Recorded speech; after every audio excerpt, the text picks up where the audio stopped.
Assalamualaikum warahmatullahi wabarakatuh.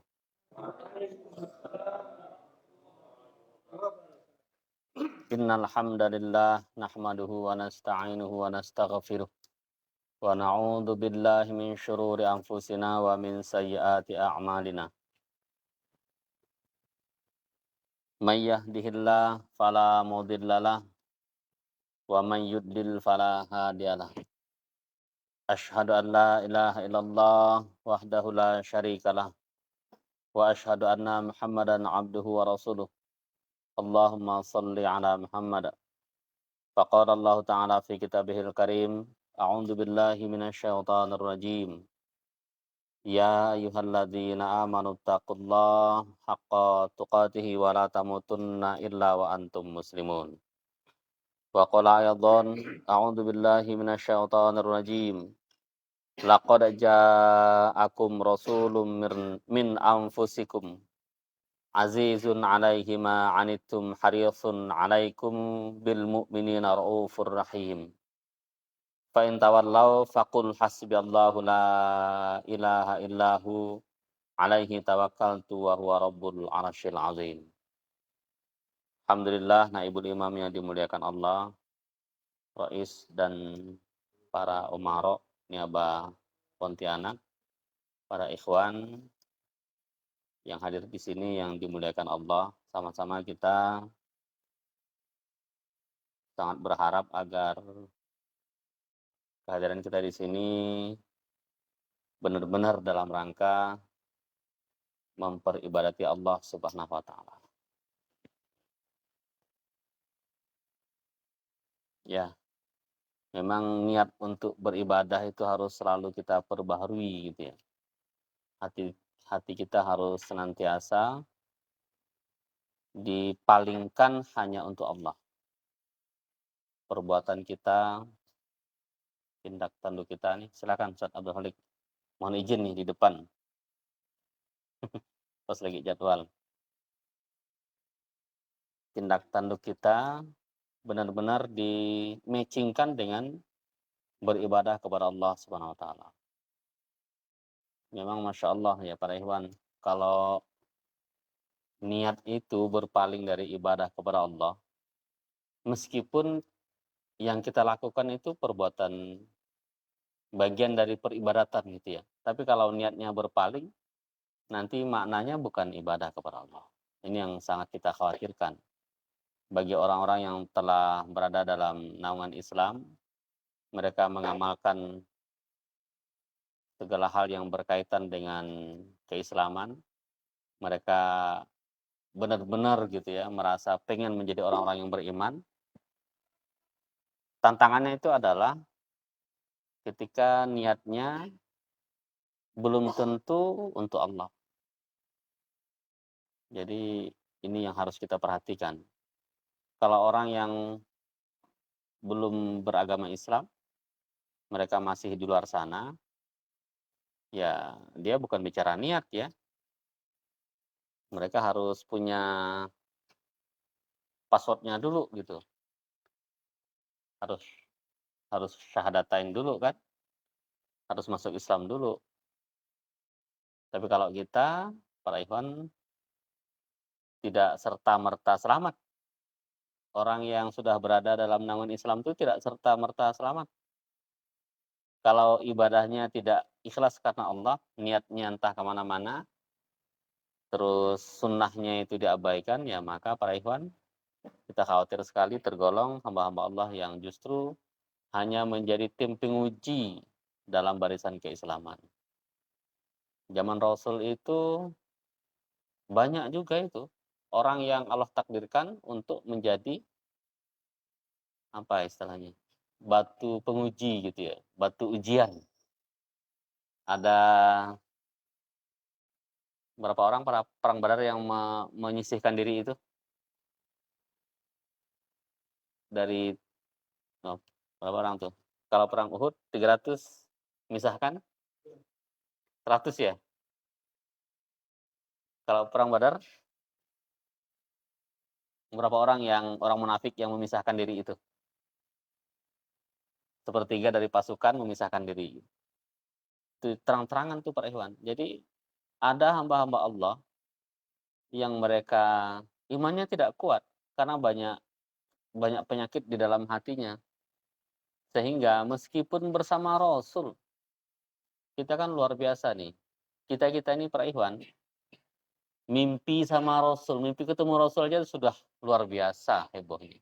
Kalau ada di antara kita nih, ada hamba Allah, mimpi ketemu Rasul, wah, kalau bahasa orang Pontianak itu pambar itu, heboh gitu, menjadi sumber berita, apalagi mimpinya itu panjang gitu ya. Karena kalau orang itu mimpi ketemu Rasul, berarti dia memang betul-betul bertemu Rasul. Ya bagaimana caranya itu bukan urusan kita, Allah yang punya kuasa. Karena Rasul itu tidak bisa diserupai. Rasulullah Muhammad SAW itu tidak bisa diserupai. Jadi langka, peristiwa langka. Nah itu para ikhwan, pada masa Rasul, beragama Islam, masuk Islam, mendapat bimbingan Rasul, begitu berangkat berperang, itu memisahkan diri. Dengan sukarela mereka memisahkan diri. Tidak kuat bersama Rasul. Nah itu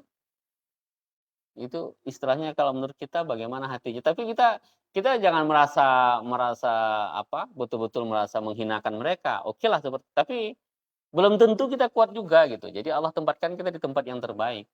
Makanya Masya Allah sekarang kita di sini ya udah imani saja seperti ini, terima saja. Allah tempatkan kita di tempat dan zaman sesuai dengan masa dan makom kita.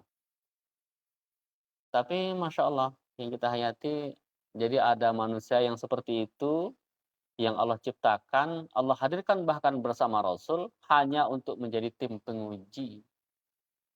Dalam Al-Quran itu disebutkan, ada orang orang-orang yang punya penyakit hati gitu, mungkin pada level yang paling tinggi, itu malah ditempatkan oleh Allah nanti di akhirat di keraknya api neraka. Muslim dia itu. Kalau mau disebut dia beragama Islam. Nah, itu yang kita khawatirkan. Nah, makanya kita jangan santai-santai saja gitu kan. Jangan merasa otomatis. Jangan ya pokoknya kalau sudah begini ya udah pasti itu sudah aman. Nah, tidak begitu. Kita contoh dalam sejarah itu sangat banyak ya. Zaman Rasul juga seperti itu. Nah, para hamba Allah sekalian, kaum muslimin hafizakumullah yang hadir pada majelis ini, beberapa kali dalam pekan-pekan ini gitu ya, kami banyak menyampaikan nasihat untuk diri kami dan kita semuanya, itu hal yang berkaitan dengan ukhuwah. Kemarin di Masjid An-Nubuwah, sebelumnya juga pernah kami sampaikan dalam minggu ini, dalam pekan ini ya, di Riasah Rasau Jaya, sebelumnya juga di Riasah mana? Riasah Sungai Kakap ya di Parit Kelani. Jadi temanya sama, ayatnya yang dibaca juga ayat-ayat yang ini. Nah, para ikhwan, kita review kembali, kita nikmati kembali ayat ini. Sebelumnya ada yang sudah hafal? Hafal dari ini tantangannya agak berat nih. Dari 92 sampai 105. Dari juz yang keempat ya. Yang keempat. Kalau ada yang hafal saya kasih buku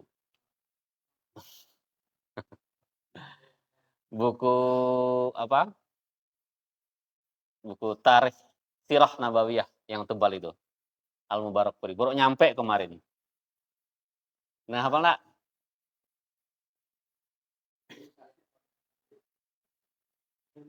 Mana tadi yang Qori mana Qori? Kasah. Itu surah yang ayat populer itu. Ali Imran 92 sampai 105.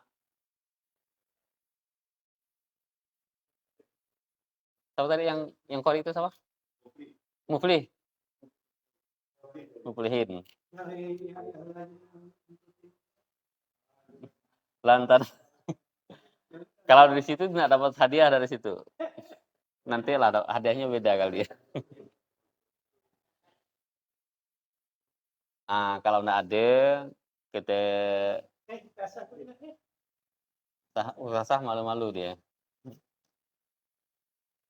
Okelah yang nija lah, diturunkan dari 100 sampai 105. Nah, ini. Yang hafal hadiahnya sama buku juga. Kecuali Naib ya, Naib hafal.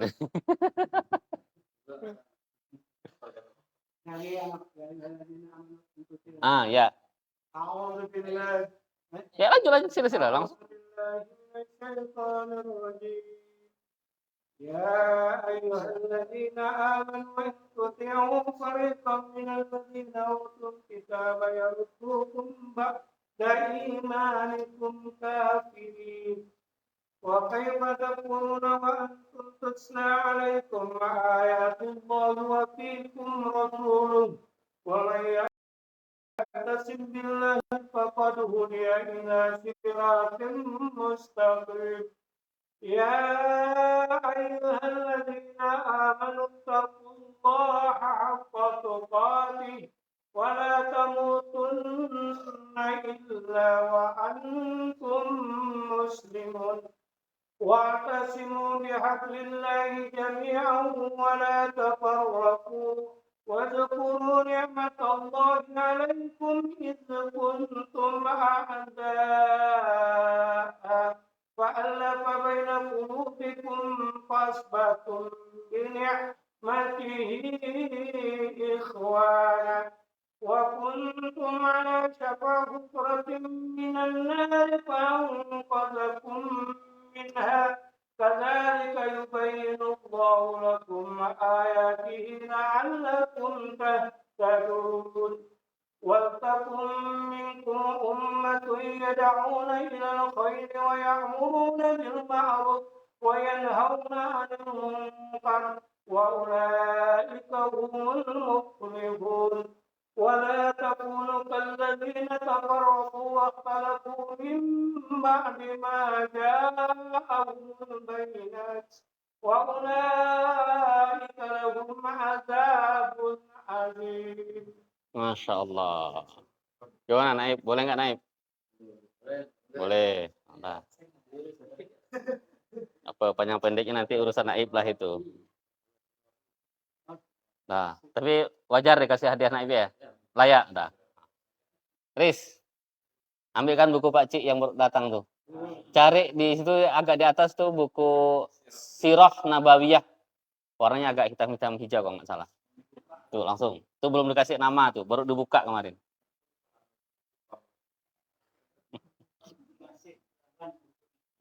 Ya, udah saya buka kemarin. Ya memang kemarin banyak juga memang sudah kami punya niat memang untuk apa? Ya menghibahkan buku terutama yang kaitannya dengan tarikh ya, terutama Sirah Nabawiyah Al-Mubarakfur itu standar kita lah ya. Yang sudah punya Sirah Nabawiyah apapun penulisnya, siapapun penulisnya. Atau pokoknya buku tarikh tentang Rasulullah.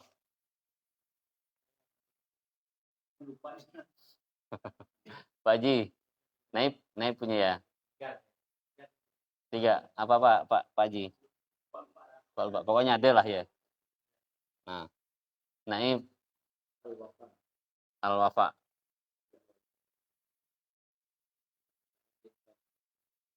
Persembahyan kehidupan Rasulullah.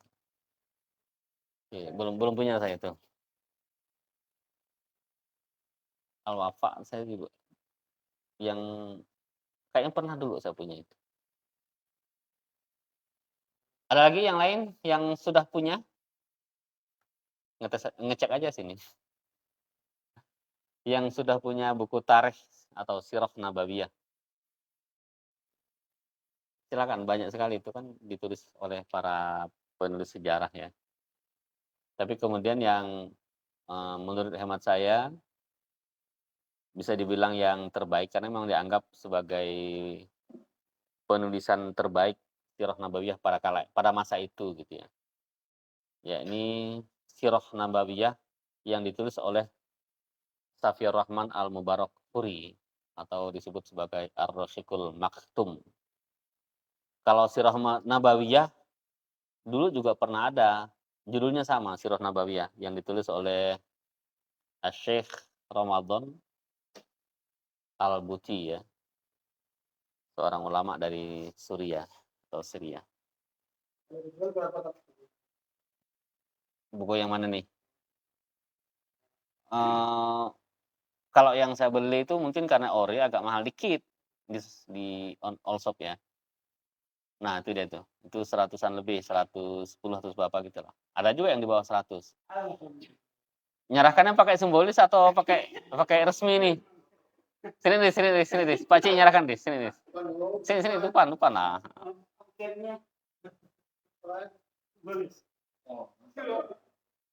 Kau foto Riz. Kau setting. Nah, ini bukunya nih. Buku bagi Ikhwan yang hafal berapa ayat tuh? 5 ayat ya? Tadi 11 ayat diturunkan menjadi 5 ayat. Gini, bawa gini. Ente antum. Gini. Dah, biar ya gitu. Langsung lagi di tuh. Dah ya? Dah. Agak live. Amin. Udah sering. Enggak harus dibaca, silakan saja dibaca. Boleh, disedekahkan boleh, disimpan boleh. Ya dibaca lebih baik, Pak Ikhwan. Ya. Tapi memang belum punya ya, antum? Belum. Ya, alhamdulillah. Di tepat. Kalau udah punya berarti nanti yang satunya disedekahkan ke siapa gitu. Mana tadi si Mufli?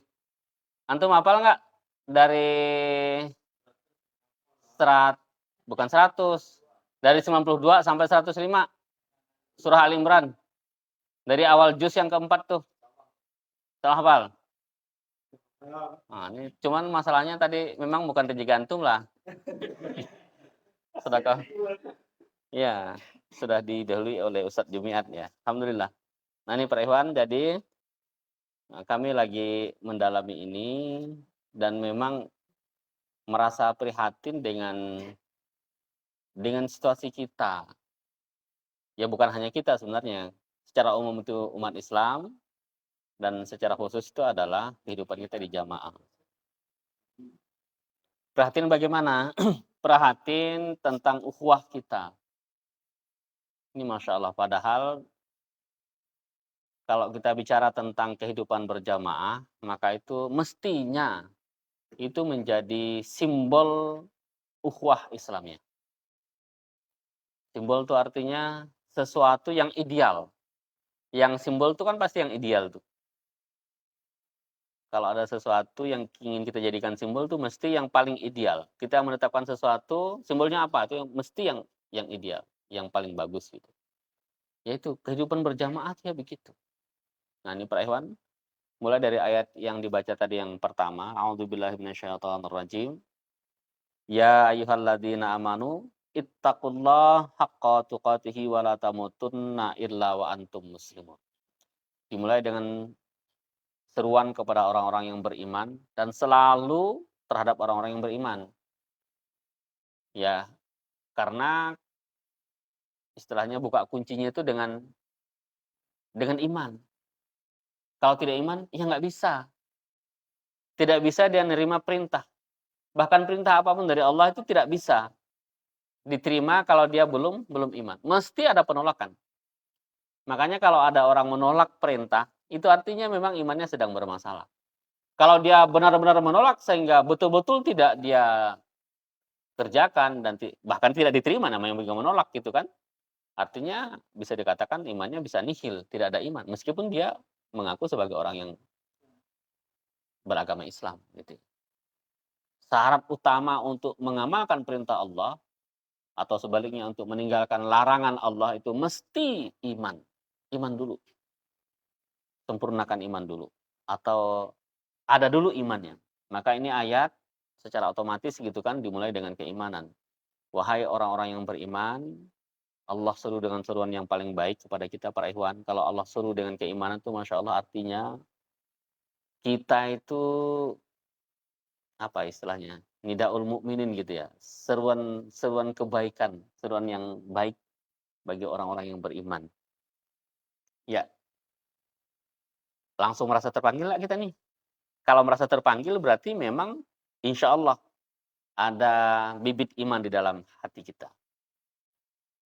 Ittaqullah haqqa tuqatih. Bertakwalah kepada Allah dengan sebenar-benar takwa.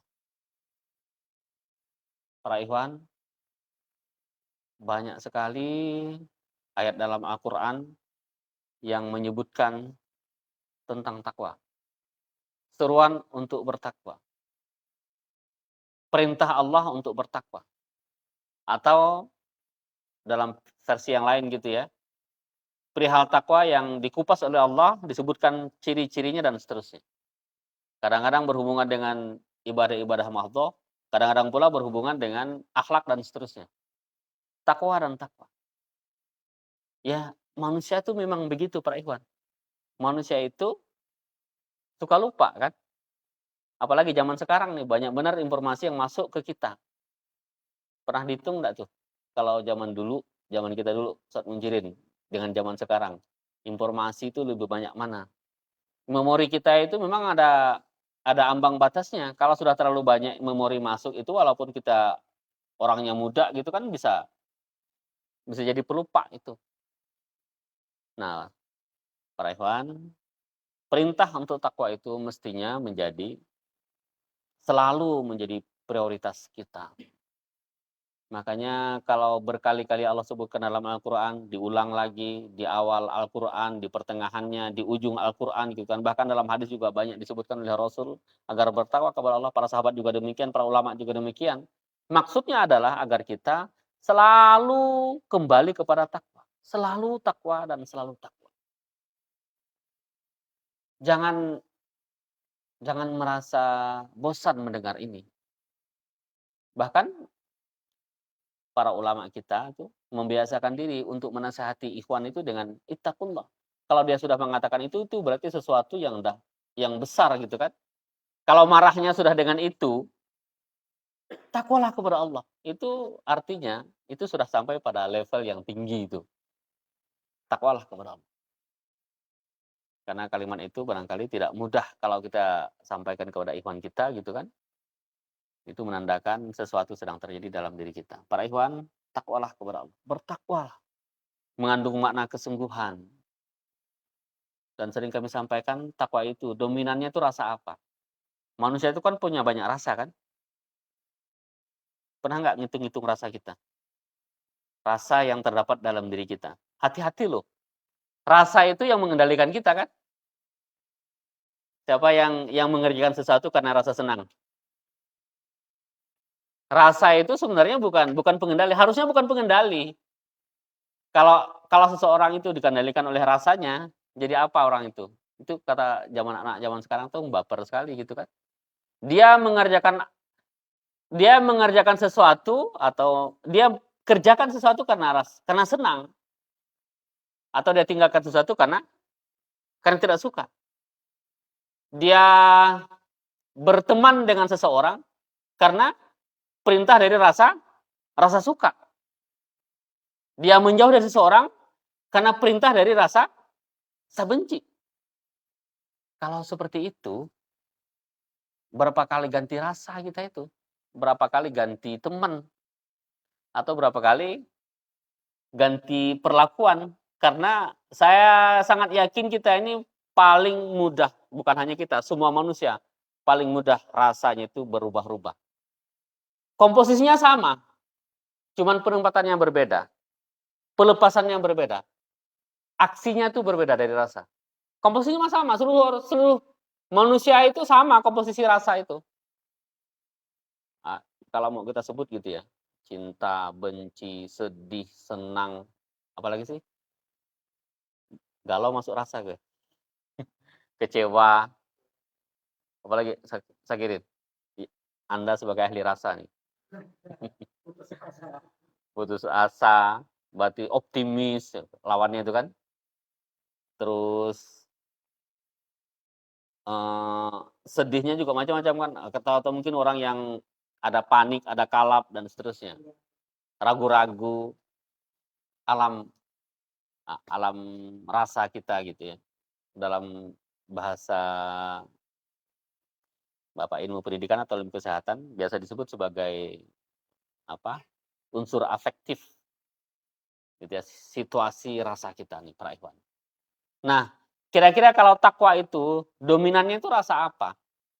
Rasa takut, khosyah, takut.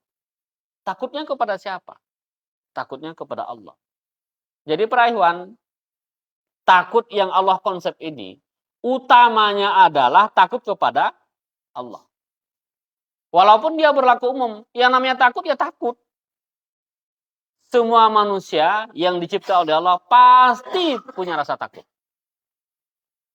Bahkan para nabi pun punya rasa ini.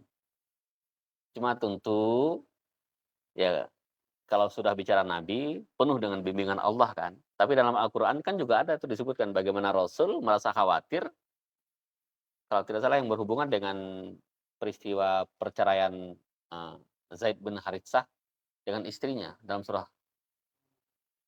Al-Ahzab ya. Disebutkan oleh Allah bagaimana Rasul merasa khawatir sehingga beliau menekankan kepada Zaid Haritsah agar untuk mempertahankan istrinya. Padahal Allah sedang membuat rencana untuk beliau gitu ya. Jadi semua punya rasa takut para ikhwan. Nabi Musa juga demikian. Kan diabadikan dalam Al-Quran tuh. Bagaimana ketika Allah perintahkan kepada beliau untuk melemparkan tongkat sehingga tongkat itu benar-benar menjadi ular. Timbul rasa takut Nabi Musa. Rasul juga ketika beliau menerima wahyu, itu beliau ketakutan. Beliau takut. Jadi manusia pasti punya rasa takut. Dan penempatan takut yang benar, kita berhubungan dengan takwa nih, ketika takut itu, dominannya adalah takut kepada Allah Subhanahu wa Ta'ala. Bahkan sumber kebahagiaan kita, sumber istiqomah kita, sumber kebaikan kita itu dari rasa ini, rasa takut yang benar-benar diarahkan untuk Allah Subhanahu wa Ta'ala. Jangan sampai ada takut apapun yang menyamai takutnya kepada Allah. Apalagi melebihi. Sama aja nggak boleh. Kalau ada rasa takut kita ini, nggak usahlah menyamai. Sudah salah kan? Hampir sama saja para ikhwan. Hampir sama saja. Itu kita sudah sangat khawatir tuh. Kira-kira takut kita ini takut yang paling dominan apa sih? Pak Haji Samsudin, takut yang paling dominan apa lah? Kalau kita mau jujur-jujuran gitu. Takut sakit. Nah, itu rasa takut orang yang sudah berumur lebih dari 40 tahun ya, seperti itu. Sama seperti saya gitu.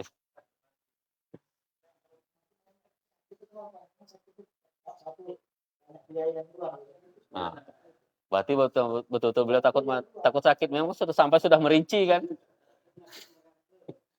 Nah, coba dari kalangan muda, mana yang merasa muda?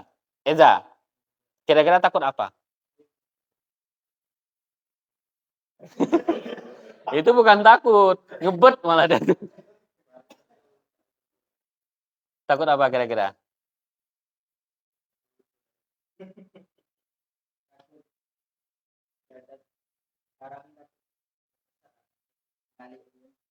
Nah, Masya Allah, ini takut yang benar. Ini beliau sudah menempatkan takut yang benar. Ada lagi yang lain? Pak Royu.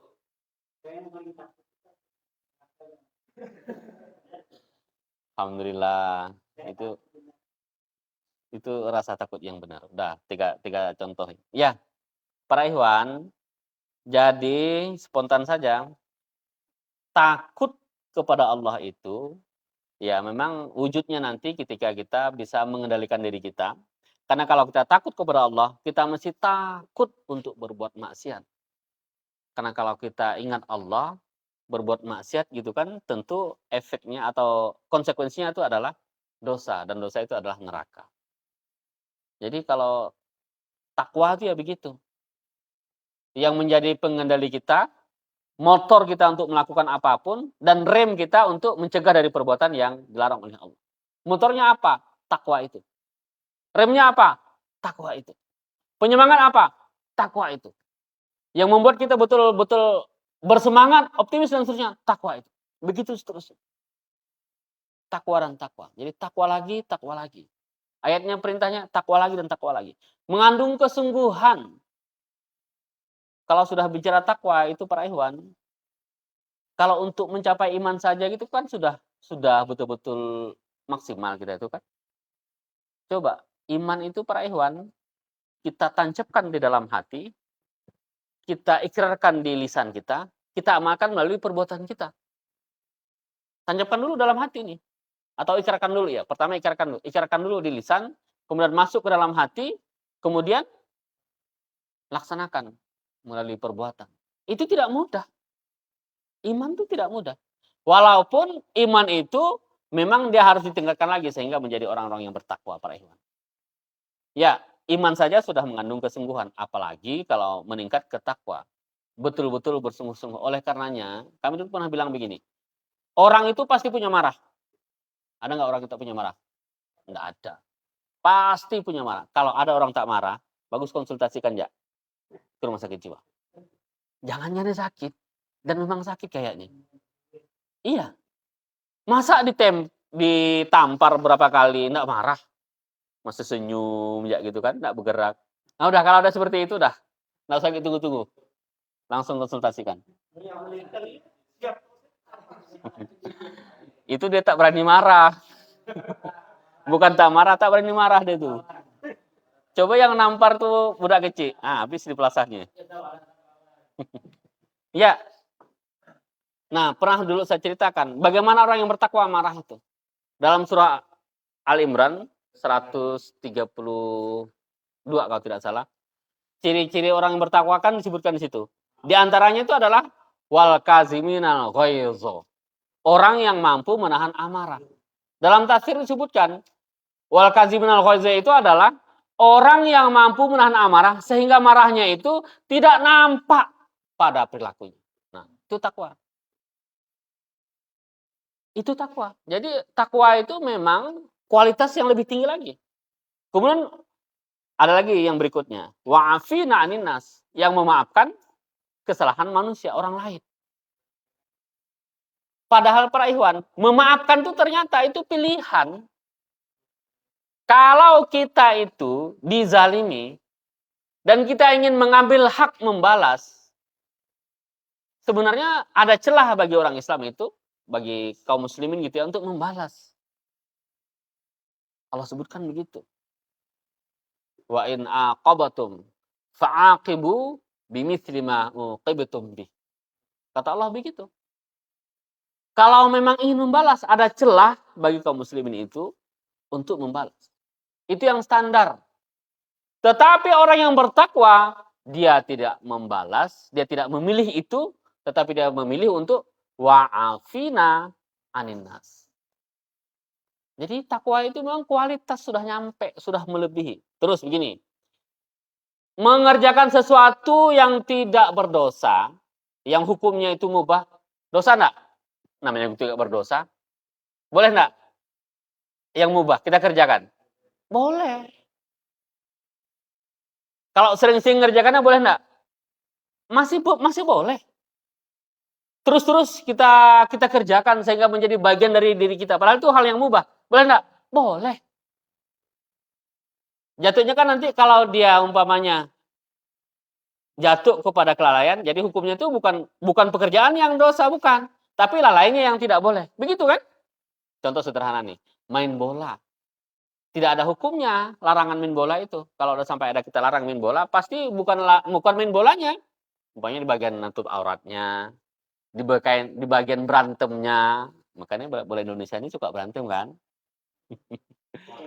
Apalagi nah itu juga di bagian lay-laynya dan lain-lainnya. Bagian itu yang dilarang. Boleh. Jadi kerjakan boleh. Nah, orang yang bertakwa itu kata Rasul, kamu tidak akan sampai pada derajat takwa sehingga kamu tinggalkan pekerjaan yang mubah karena khawatir jatuh kepada hal-hal yang dilarang oleh Allah. Takwa. Artinya apa? Dia memilih untuk meninggalkan hal-hal yang tidak ada manfaatnya. Takwa. Jadi takwa itu sudah bicara tentang kualitas para ikhwan. Oleh karena itu, ketika Allah perintahkan kita untuk bertakwa kepada Allah, artinya kita fokus untuk meningkatkan kualitas diri. Ketika kita itu tidak hanya sekedar bicara mana batas larangannya, bukan itu sudah. Nah, contoh sederhana lagi. Maaf nih, tentang rokok. Yang paling sering orang bahas hukumnya apa? Hukum larangan kan? Hukum larangan. Iya, larangan itu nanti ke makruh, ke haram. Orang cari larangannya itu. Hukumnya orang cari larangannya. Begitu kan? Padahal itu perintahnya itu adalah apa? Perintah Allah itu untuk melaksanakan hal-hal yang bermanfaat. Perintah Allah itu untuk apa? Kulu washrobu halalan thayyibah. Itu perintah Allah. Artinya apa? Kalau kita kembali kepada perintah Allah, rokok pasti tak masuk. Karena dia tidak termasuk dalam kategori manfaat, tidak termasuk dalam kategori halalan thayyibah. Begitu. Kalau orang yang bertakwa itu, dia sudah beralih dari nih bicara batas nih. Karena kalau orang yang menjaga batas itu para ikhwan, artinya dia itu sering mau jatuh. Iya kan? Coba para ikhwan suka berjalan di tepi jurang. Memang hati-hati benar kita megang jurang itu kan. Jatuh nanti nih. Nah, itu ibaratnya. Kalau takwa itu tidak begitu. Dia menjaga jarak dari jurang itu. Sehingga dia merasa jelas-jelas aman jauh dari jatuh jurang itu. Kata Allah dalam Al-Quran tuh ada orang yang beriman tuh ala harfin. Itu sangat mengkhawatirkan ala harfin itu. Karena di tepi benar. Sedikit lagi jatuh. Bahkan mungkin dia memang sudah betul-betul jatuh sebelah kakinya. Kena tiup angin dikit ya, blas. Jatuh. Karena lapar, dikasih orang Indomie, pindah agama, bisa. Nah, ini yang kayak gitu, ala harfin tuh. Mudah sekali dia untuk mencari alasan untuk meninggalkan ibadah kepada Allah, untuk menjauh dari Allah. Maaf benar nih, termasuk juga untuk izin dari ta'allum. Karena dalam ayatnya itu kata Allah, kalau izinkan dan mohonkan ampun kepada Allah. Tetapi hati-hati para ikhwan kalau yang sudah begini. Dalam tarikh itu ada 3 hamba Allah, para sahabat ini sahabat besar, yang beliau tidak berangkat karena tidak ada alasan yang jelas. Makanya artinya, kalau izin itu, kita yang menimbang. Kalau sudah begini nih, artinya, ini Masya Allah, sebenarnya kami lebih khawatir sebenarnya. Karena kalau sudah Allah serahkan begini, artinya apa? Allah kembalikan kepada mekanisme diri kita. Hati-hati itu. Contoh begini nih. Kalau amir kita bilang begini, atau ustadz kita, atau wali kita, atau naib kita bilang begini, udahlah, urusanmu saya serahkan kepada Allah. Artinya apa itu Pak Rehan? Itu berlepas diri, artinya mekanismenya itu sudah diserahkan kepada dirinya, antara dirinya dan Allah. Nah, iya begitu tuh. Izin tuh begitu sebenarnya. Jadi izin itu, mekanismenya itu internal kita. Kita yang nimbang. Masa sih? Hanya karena hal yang sangat sepele, ada amanat yang besar, yang itu berhubungan dengan kemaslahatan ikhwan. Sehingga kita izin. Padahal mungkin saja itu berhubungan dengan hidup matinya ikhwan. Amir tahu nih, wah ini cuma sebulan yang bisa ini. Begitu kita perlukan dia ada halangan. Padahal halangan itu menurut timbangan kita, ini halangan yang bukan hal yang perkara yang mustahak. Kalau mau kita timbang-timbang nih, masih menang mustahak yang sini. Tetapi karena dia izin, ya udah, sampai di situ selesai urusan. Mekanisme dia dan Allah. Makanya hati-hati kalau izin itu Masya Allah. Kita berhati-hati. Maksimalkan. Kami dapat pelajaran pertama dari surah Hasbi, Masya Allah. Kemudian yang berikutnya itu dari wali pertama, wali almarhum ya. Yang berikutnya Masya Allah dari Imamul Muslimin, Ustadz Yaksalah Mansur. Nah, kami pernah nginap 1 bulan di rumahnya. Dan selama di Lampung, beberapa tahun itu dididik oleh beliau, mendapatkan binaan dari beliau, dan juga dari Imamul Muslimin yang pertama, Imamul Muslimin Muhyiddin Habibie gitu ya. Beliau orang yang sangat teguh kalau mengamanahkan sesuatu itu. Pantang kita itu untuk izin. Sampai betul-betul terlaksana. Pernah satu ketika itu, Pak Ikhwan, seorang ustadz, bukan saya nih, seorang ustadz diamanahkan oleh imam, karena besok itu kita mau kedatangan tamu dari dari pemerintah provinsi Lampung. Ternyata telepon kita nih lagi kena tutup gitu ya, bukan nggak putus sih, karena tutup. Mungkin karena belum bayar kali ya. Terus itu udah sore. Jadi seorang ustadz kita diamanahkan oleh imam untuk ngurus benda nih. Berangkat dari Muhajirun, siapa yang udah pernah ke Muhajirun? Udah pernah ke Muhajirun semua kan? Rata-rata udah pernah lah ya. Kecuali yang budak-budak belum ya. Dari Muhajirun ke Tanjung Karang. Ke kantor Telkom untuk menghidupkan telepon gitu. Malam. Pas mau berangkat, hujan lagi. Taulah waktu itu kalau di Muhajirun itu kalau hujan tak bisa bergerak itu sepeda. Motor apalagi.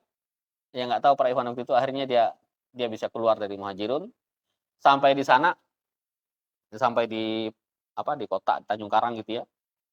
Ya tentunya sudah malam. Itu para Ikhwan bingung memang, sampai ke Telkom enggak ada siapa-siapa ya, cuma satpam doang. Tapi dengan kesungguhan akhirnya beliau minta tolong benar ketemu sama pimpinan yang punya otoritas itu gitu kan. Akhirnya ketemu, berkomunikasi, mau tuh orang buka kan. Nah, Pak Ikhwan, andai kata kita punya pikiran sempit begini. Nggak mungkin, Mam. Kantor dah tutup. Satu alasan kan? Masuk akal kan? Masuk akal nggak? Masuk akal, logis sekali. Dah selesai tuh. Tuh. Yang kedua, Mam, dari Muhajirun ke Natar itu sekitar 6 kilo, hujan.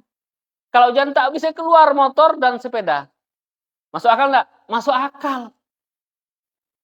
Dua alasan. Apa kita bikin alasan? Nah, belum lagi kita bikin seorang lah ya, alasan sakit, alasan apa segala macam. Bisa itu. Banyak sekali alasan yang bisa kita buat untuk menolak amanat ini. Tapi imam memberikan amanat bukan sembarangan. Ini amanat penting karena besok kita mau datang, kita banyak akan menggunakan telepon segala macam. Para Ikhwan, Masya Allah. Dan saya sangat yakin imam mengamanahkan itu dengan doa.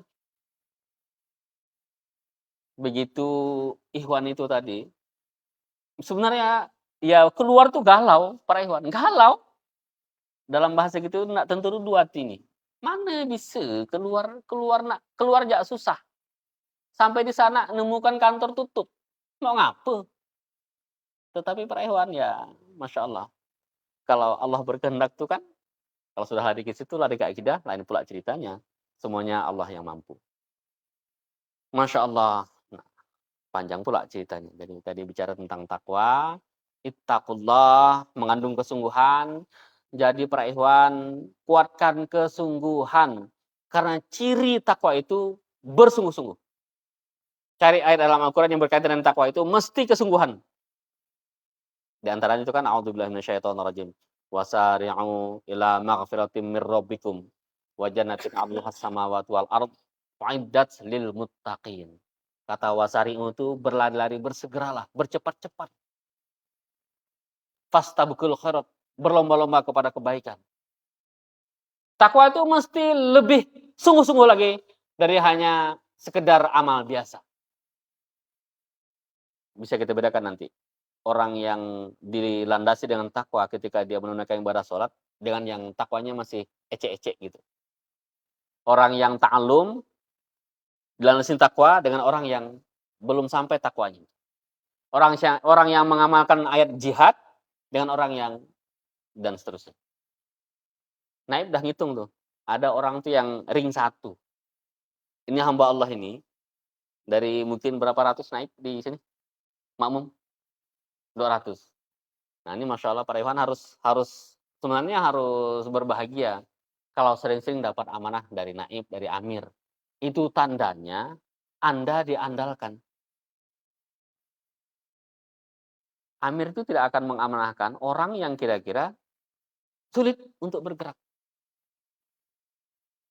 Makanya di jamaah ini perlu orang yang ring satu. Bahkan di zaman Rasul tuh ada para sahabat itu yang siap 24 jam bahkan mereka berbaiat. Baiatnya itu bukan hanya baiat masuk Islam, baiat apalagi setelah Rasul wafat, baiat mengangkat khalifah, bukan hanya itu, baiat yang lain. Baiat jihad, baiat siap sedia untuk diamanahkan apapun, kapanpun, dimanapun. Nah, kalau sudah begitu kan jelas kesungguhannya itu. Sekarang kita upayakan kita naik kelas. Sering kami katakan begitu, naik kelas. Dari kesungguhan biasa sampai ke kesungguhan yang meningkat. Kalau ada amanah turun kepada kita, maksimalkan untuk kita amalkan. Seperti itu Pak Ikhwan. Ittaqullah haqqa tuqatih. Ditekankan lagi oleh Allah dengan sebenar-benar takwa. Terus lanjut pada ayat yang berikutnya.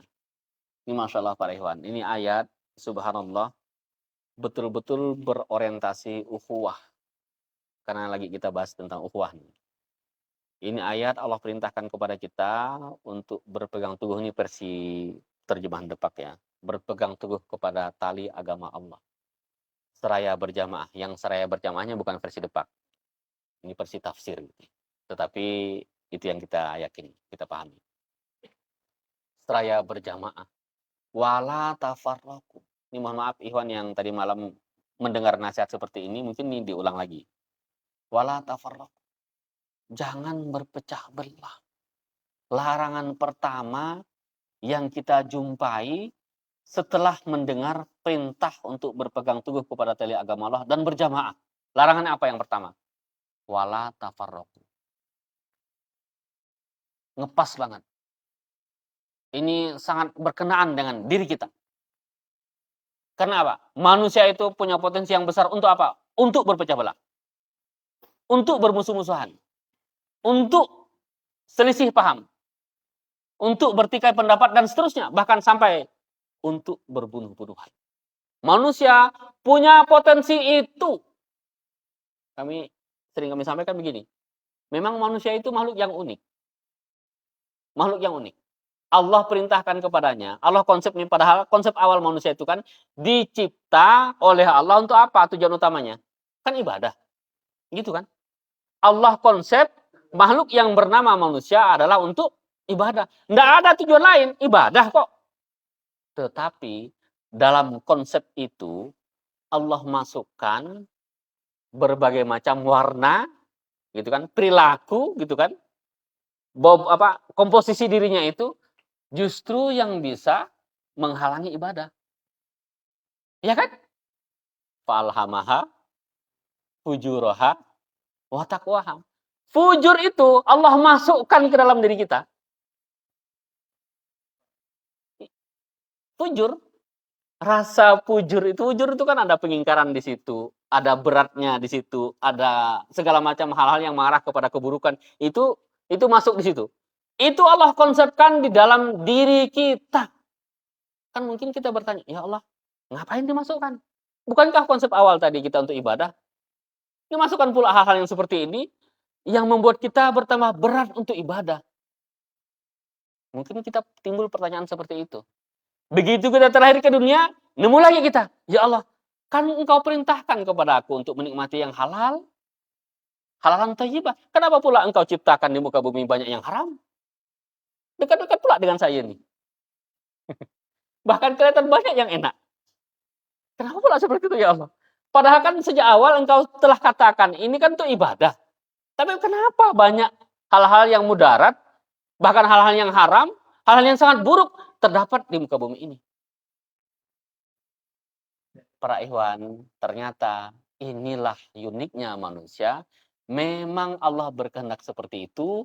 Komposisinya sempurna, tetapi Allah kasih tantangan. Allah kasih kita panduan. Allah tekankan kepada kita, kamu akan menjadi hamba terbaik kalau kamu bisa kalahkan itu semua. Makanya orang yang bertakwa itu orang yang sudah mengalahkan, sudah selesai dengan urusan dirinya. Kalau nanti kita lihat ada orang itu yang masih marah-marah ketika diajak untuk ibadah, itu berarti dia masih belum selesai dengan dirinya itu. Masih ada nyangkut dalam dirinya sesuatu itu. Ya. Jadi keunikan manusia seperti itu. Nah, para ikhwan, wala tafarraqu. Tafarruq itu bagian dari fujur dalam diri kita. Makanya Allah itu tahu benar bahwa kita itu punya potensi yang besar. Terutama ketika orang yang sudah berhimpun di jamaah, antipati benar, jangan sampai terjadi. Jangankan tafarruq gitu kan. Berselisih saja itu sebenarnya sudah dilarang oleh Allah Subhanahu wa taala. Jangan sampai terjadi. Ya, wala tafarraqu. Wadhkuru ni'matallahi 'alaikum idh kuntum a'da'a. Dan ingatlah nikmat Allah kepadamu ketika kamu, kata Allah, dulunya bermusuh-musuhan satu sama lain. Ini memang cerita sababun nuzulnya adalah berhubungan dengan Aus dan Khazraj ya. Dulu mereka bermusuh-musuhan. Tapi kalau kita tarik benang yang lebih umum, para ikhwan, ya kita nih memang banyak persoalan. Sebelum kita hijrah, sebelum kita tobat, bahkan mungkin sampai sekarang, kita itu banyak menyimpan segala macam persoalan yang berhubungan dengan permusuhan, perselisihan, dan seterusnya. Ketika para ikhwan, kita sudah amalkan jamaah, maka harus kita ingat-ingat benar. Kita itu punya sesuatu dalam diri kita. Kita berhimpun di jamaah, ingat benar nikmat Allah. Ketika kita sudah dihimpunkan oleh Allah di jamaah, gitu kan. Fa'allafa baina qulubikum, maka Allah lembutkan hati-hati. Allah langsung menuju pada titik persoalan kita. Hati itu adalah yang menjadi pangkal persoalan. Kalau dia bermasalah. Ukhuwah itu memang dari hati, para ikhwan. Maka Masya Allah, ini luar biasa. Setelah berjamaah itu, Allah lembutkan hati kita. Dan ini terasa sekali sebenarnya. Ukhuwah itu ketika kita berhimpun di jamaah, menunaikan ibadah, mubai'ah, itu para ikhwan. Itu terasa sekali dipersatukan hati kita oleh Allah. Mudah-mudahan sampai sekarang. Iya kan, Pak Haji? Mudah-mudahan sampai sekarang ya. Dipersatukan hati kita oleh Allah. Sehingga kita mengandung kepercayaan kepada ikhwan. Sehingga kita tidak menaruh curiga dengan ikhwan. Sehingga kita merasa dekat sekali dengan ikhwan. Sehingga kita merasa terdorong untuk membantu ikhwan dan seterusnya para ikhwan. Allah satukan hati-hati kita. Dan ini adalah setelah penjelasan tentang jamaah.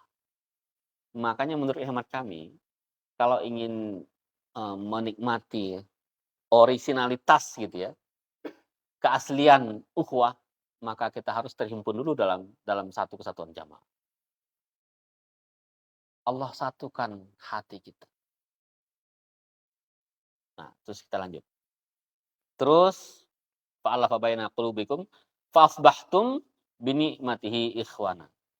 Maka menjadi, saya baca dalam tafsir Al-Qurtubi, kata fa'asbahtum itu, seluruh kata fa'asbahtum, kata dalam tafsir tersebut disebutkan, dimaknakan dengan menjadi.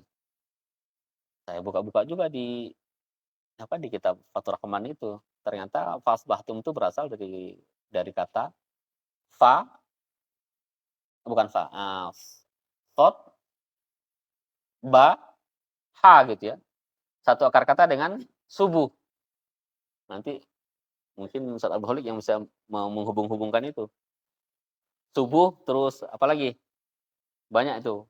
Kita lihat di Fathur Rahman itu banyak sekali. Mungkin ada jangan-jangan sampai ratusan kali kata dalam Al-Qur'an yang berasal dari kata itu gitu ya. Termasuk diantaranya adalah fasbahtum. Menurut Al-Qurtubi ini maknanya adalah menjadi. Bini matihi ikhwana. Maka atas nikmat Allah kamu menjadi bersaudara. Pendekatan nih Pak, apa para ikhwan? Allah yang melembutkan hati kita, Allah yang menjadikan kita bersaudara dengan ikhwan kita, para ikhwan. Perhatikan nih, ikhwan-ikhwan kita. Perhatikan satu sama lain. Itu Allah telah takdirkan dia membersamai kita dalam kehidupan berjamaah. Tak boleh kita pilih. Tak boleh kita pilih. Tak boleh kita pilah-pilah. Ini nih, tak suka dengan orang ini. Dia suka warna hitam, aku suka warna biru. Nah, kau sana yang warna hitam. Aku sini warna biru. Dan yang namanya manusia para ikhwan, itu dengan karakternya. Saya masih ingat pepatah orang-orang barat. Dulu pernah seorang guru menyampaikan ke saya. Tapi orang barat dekat dengan dengan anjing gitu ya. Maksudnya dia mengumpamakan dengan hewan peliharaannya itu. If you love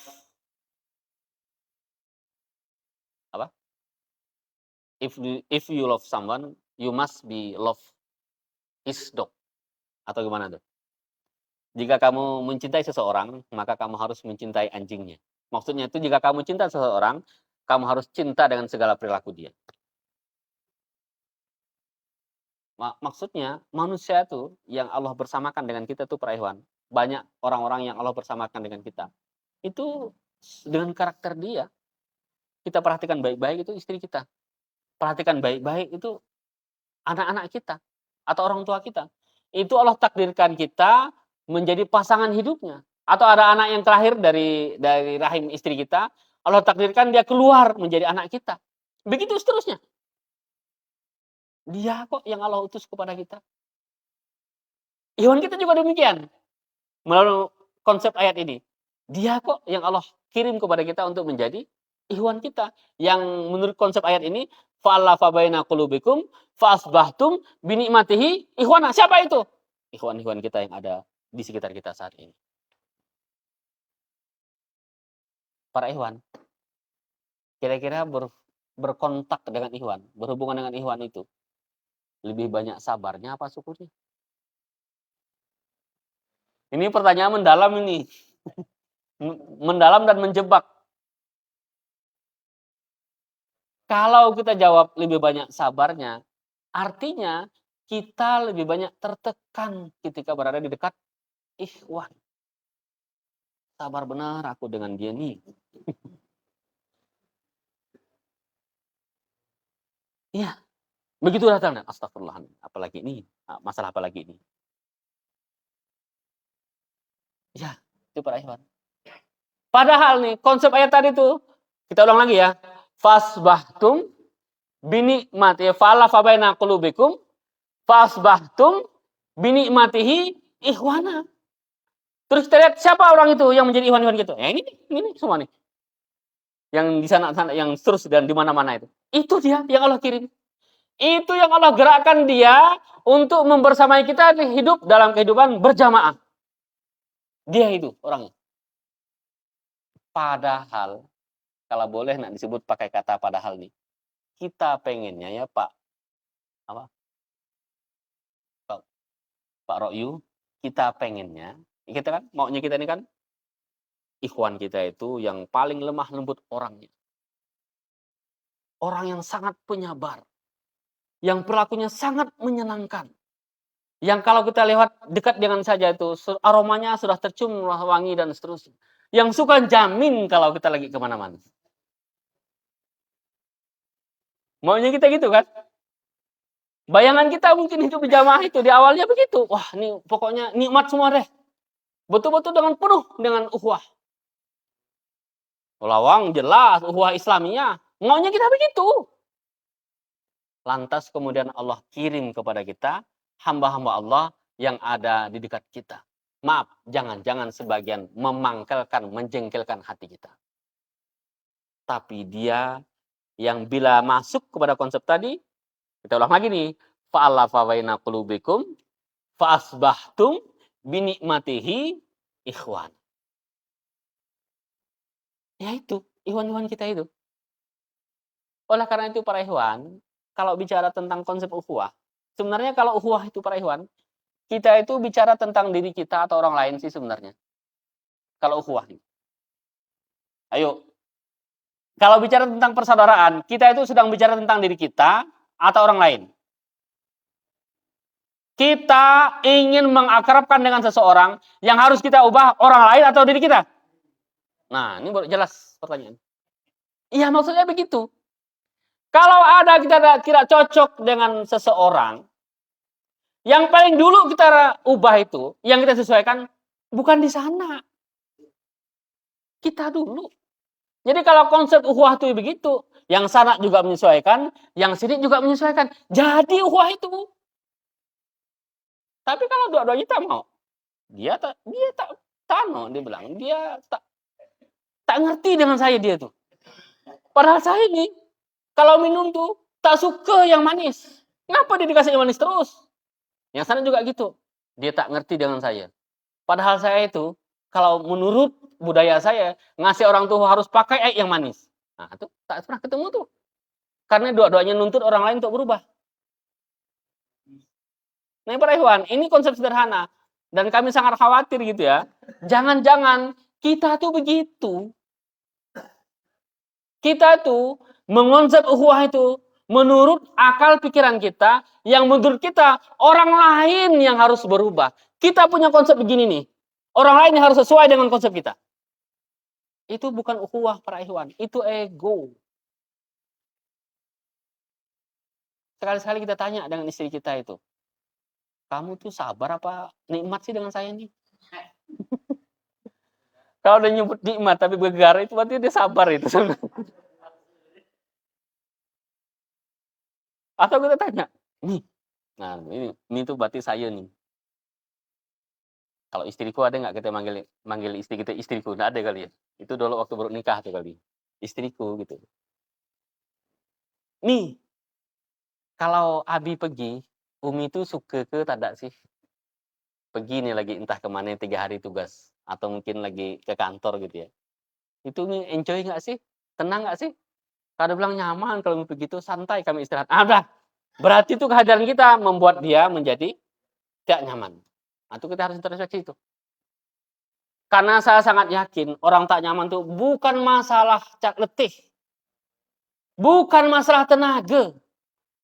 Para ikhwan, tak nyaman itu bukan masalah tenaga karena manusia itu suka dengan berletih-letih. Coba tuh orang yang sampai yang hobi bersepeda itu bukan tak letih tuh. Saya bilang tak letih. Suka dia tuh. Menjemur-jemur. Pakai sepeda, mobilnya bagus. Bekayuh tahan dia berkeringat sampai nak pingsan-pingsan. Suka ketawa-ketawa dia. Tapi dia suka. Jadi sebenarnya yang membuat orang itu capek itu karena dia tak suka. Jangan-jangan istri kita lebih banyak tak sukanya ketika berhadapan dengan kita. Kita harus introspeksi. Jangan-jangan tadi saya katakan, kita punya konsep begini. Pokoknya kalau menurut saya harus segi 4. Semuanya yang di rumah ini harus masuk melalui pintu segi 4 itu. Semuanya harus kotak. Tidak boleh yang lain. Kalau ada nanti yang agak bergerigi, itu jangan, potong tuh. Kalau nanti agak bulat, jangan bulat. Pokoknya harus segi 4. Kan begitu. Yaitu bahasanya, silakan terjemahkan masing-masing. Pokoknya kalau di rumah ini, kalau jam segini harus begini. Kalau orang Jawa tuh bilang pokoke, gitu betul ya? Ya udah tuh, itu dah. Nggak bisa lagi ditambah itu. Kalau sudah pokoke, yang lainnya harus diam. Artinya tidak ada lagi alasan. Tidak menerima alasan dan argumentasi. Nah. Masya Allah para ikhwan, kalau kita kembalikan ke Rasul. Rasul itu sahabatnya. Ini yang nilai ini adalah Anas bin Malik. Yang bersama Rasul sejak kecil. Tak pernah sekalipun beliau memarahi yang membuat dia tersinggung. Tak pernah para ikhwan. Tetapi lihat bagaimana akhlak Anas bin Malik itu. Jadi. Kadarnya itu jadi. Tanpa dengan marah. Tanpa dengan bentak-bentakan. Tanpa dengan konsep yang kita paksakan, konsep segi 4 tadi itu. Para ikhwan, coba. Sekarang saya mau tanya. Menurut ikhwan, nasihat itu adalah nasihat, kalau kita ingin menyampaikan nasihat itu adalah jangan-jangan kita menulis yang pertama dengan kalimat marah.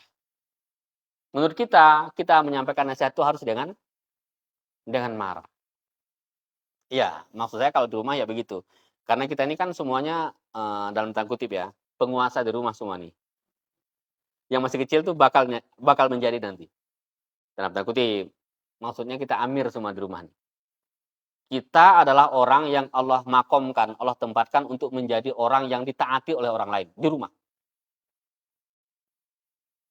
Nah, artinya apa? Kalau kita punya konsep di rumah, memang bakal dijalani orang kok. Orang bakal taat dengan kita. Tetapi kalau kita kembali kepada konsep ukhuwah tadi, fa'alafa baina qulubikum fa'asbahtum binikmatihi ikhwana. Allah lembutkan hati kita dan menjadi hamba-hamba Allah yang bersaudara karena Allah. Maka para ikhwan, sekali lagi kalau bicara tentang persaudaraan ukhuwah, kita harus lebih banyak masuk ke dalam diri kita. Makanya tadi ayat itu pas sekali sebenarnya. Ayat itu dimulai dengan ayat individual. Ittaqullah haqqa tuqatih. Ini kesempurnaan individu. Jadi sempurna kalau bicara ukhuwah nih, sempurnakan dulu individumu. Perbaiki dulu individumu. Jangan lebih banyak melihat keluar kalau bicara tentang ukhuwah, lihat dulu ke dalam. Kalau ada orang itu tidak mau ke rumah kita, jangan kita bilang dia tidak mau bersilaturahim ke rumah saya. Jangan-jangan kita juga demikian. Kalau ada orang itu keras kasar dengan kita, jangan-jangan kita lebih keras kepada dia. Dan seringkali begini para ikhwan, orang yang pemarah itu ya, coba cari orang yang pemarah gitu. Saya suka merhatikan. Kalau orang yang pemarah itu adalah orang yang paling mudah tersinggung kalau dimarahi. Betul nggak kira-kira? Ini ada orang yang temperamental nih. Temperamental dia, tetapi dia adalah orang yang paling mudah tersinggung juga kalau dimarahi. Nah, padahal itu kan kalau orang pemarah artinya dia lebih banyak marahnya keluar. Bagaimana orang yang di sana itu yang menjadi sasaran kemarahannya itu? Ya, ya itu konsep ukhuwah seperti itu para ikhwan. Kita kembali kepada diri kita. Ya tidak masalah kalau sampai mungkin sudah umur 50 tahun kita baru introspeksi, ya Allah, jangan-jangan saya ini selama ini itu begini. Jangan-jangan kita itu coba boleh nggak gitu. Ini kalau bagi saya itu ada perkataan yang sangat berat saya bagi orang-orang yang ada di rumah gitu. Apa tuh coba para ikhwan? Kalau saya nih, maaf. Saya itu sangat susah untuk mengatakan kata maaf kepada orang yang menurut kita itu di bawah level kita. Atau di bawah orang yang di dalam tanda kutip ya, kekuasaan kita. Padahal itu jangan-jangan kata-kata itu, kata-kata yang sangat ditunggu oleh orang-orang di sana itu. Maaf kepada istri kita, maaf kepada anak kita, maaf kepada tetangga kita. Katakan maaf. Seberapa sering nih? Ini sebenarnya bukan penyakit sih sebenarnya. Ini barangkali semacam titik rawan bagi orang yang berada di atas. Ada yang ingin protes nggak kira-kira? Pak Royu sering mengucapkan kata maaf kepada anak. Pernah nggak? Kak Jadang pernah nggak? Jangan-jangan nggak pernah. Boleh ya saya tanya Pak Royu, tambah lagi. Tak pernah mengucapkan kata maaf. Pak Royu yakin 100% benar terhadap anak? Pak Royo yakin sudah bersikap dan berperilaku pasti benar terhadap anak? Ini agak pandai ngeles nih Pak Royo. Iya, artinya maksud saya, kalau kita maaf, itu artinya kan kita merasa salah dengan seseorang. Oke, dengan orang teman kita, apalagi dengan naib, dengan wali, itu udah jelas. Kita mudah sekali kita mengucapkan kata maaf. Kalau dengan orang yang di bawah kita. Padahal, itu jangan-jangan kata ini adalah kata yang sangat ditunggu-tunggu dan mengubah anak kita. Bisa jadi begitu.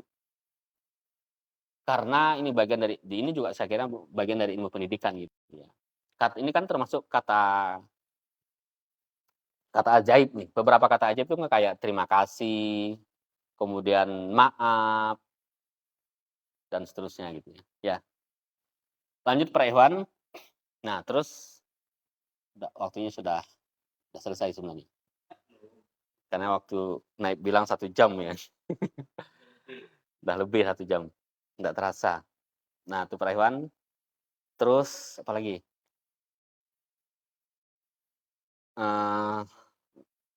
Oleh karena itu di momentum untuk di jamaah ini ketika kita bicara tentang ukhuwah, maka momentum kita untuk introspeksi diri, dan kalau bicara tentang introspeksi diri maka kita kembali kepada diri kita masing-masing. Kita lihat diri kita masing-masing, sejauh mana kita memahami ikhwan kita. Sekali lagi ini adalah hamba-hamba Allah, orang-orang yang Allah takdirkan, Allah kehendaki untuk membersamai kita. Bagian ini kita tidak bisa ubah. Allah takdirnya begitu. Nah, bagian kita, tantangan bagi kita, itu memberikan kebaikan. Kalau mau diubah kalimatnya, memberikan perilaku yang terbaik kepada orang-orang yang sempat berinteraksi, berukhuwah dengan kita. Kita kan pengennya begini nih, nanti Allah selesaikan umur kita. PR-nya adalah, PR ukhuwah kita adalah, kalau kita ketemu sama 1.000 orang, maka 1.000 orang itu akan dimintai pertanggungjawaban. Gitu kan? Konsep pertanggungjawaban kayak gitu tuh. Jangan sampai nanti ada dosa ukhuwah di situ. Pengennya kita begini, 1.000 orang yang sempat kita ketemui, sempat kita berinteraksi, sempat kita gurau, sempat kita ngomong, dan seterusnya. Kita berharap 1.000 orang ini nol semuanya dosa ukhuwah. Nah, pahala ukhuwahnya yang banyak gitu kan. Maunya kita kan begitu. Bagaimana kalau andai kata, masyaallah min dzalik, ketika Allah panggil kita, masih banyak yang menyimpan dan itu hak dia. Mungkin nggak? Sangat mungkin. Orang kita ngomong ini akan dimintai pertanggungjawaban kok. Cukup kata Rasul, cukup dosa apabila seseorang apa? Kafa bil mar'i, gimana? Cukup dosa seseorang apabila dia yang membuat hati saudaranya sakit gitu kira-kira. Nanti yang menemukan matanya silakan disebutkan ya. Lupa saya. Cukup dosa itu para ikhwan, seseorang yang menyinggung perasaan sahabatnya yang tidak pada makomnya. Cukup menjadi menjadi masalah bagi kita gitu kan. Makanya momentum ukhuwah ini sangat penting. Ketika Allah, ukhuwah ini kan nanti bisa begini. Ketika Allah menyerahkan kepada hamba-hamba Allah yang tadinya sempat berinteraksi dengan kita untuk apakah orang ini akan dimaafkan atau tidak. Kan ada hadisnya itu. Nanti di akhirat tiba-tiba ada orang datang yang dia merasa orang ini pernah menzalimi dia, sehingga tidak ada apa-apa untuk dibayar gitu kan, Allah ambil dari pahala dia. Jadi hubungan kita dengan ikhwan kita itu nanti batasnya memang di tingkat kezaliman, penganiayaan gitu ya. Masya Allah. Ya para ikhwan, demikian yang disampaikan, mudah-mudahan ada manfaatnya. Dan sekali lagi, kalau bicara tentang ayat ini, memang ayat yang sangat kuat, kental dengan ukhuwah. Kalau bicara tentang jamaah, maka tidak dipisahkan dengan ukhuwah. Ketika ukhuwah itu sudah hilang, maka kita sangat khawatir jamaahnya juga nanti akan, bukan hilang sih sebenarnya, Allah akan gantikan dengan kaum yang lain yang bisa berukhuwah Islamiyah selain kita. Alhamdulillah. Assalamualaikum warahmatullahi wabarakatuh. Waalaikumsalam.